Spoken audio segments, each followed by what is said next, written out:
Des centaines d'années après l'histoire de Joseph, le peuple d'Israël, appelé aussi peuple hébreu, installé en Égypte, devient très nombreux. Pharaon a peur qu'ils se révoltent contre lui. Il ordonne la mort de tous leurs bébés garçons. L'un d'eux est déposé dans une corbeille sur le fleuve au moment où la fille de Pharaon se baigne. Pris de compassion, elle adopte ce bébé hébreu et lui donne le nom de Moïse. Il est traité comme un fils au palais de Pharaon. Devenu adulte, il voit un jour un Égyptien frapper un Hébreu. Pris de colère, il le tue. Par peur des représailles, il s'enfuit dans le désert où il s'installe.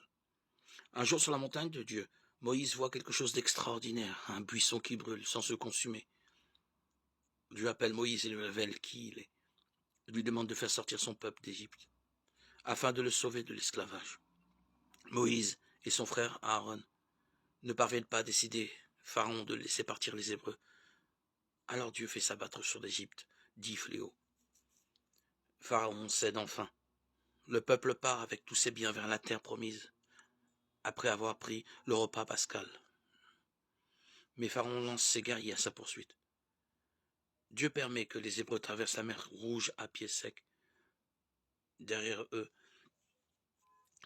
les chars égyptiens sont engloutis par les eaux. Le peuple d'Israël est sauvé. Comme Moïse, Dieu m'appelle à le suivre et à servir les autres, quelles que soient mes fragilités. Dieu s'engage avec moi et m'aide à vivre ma vocation. Il est toujours à mes côtés et me soutient.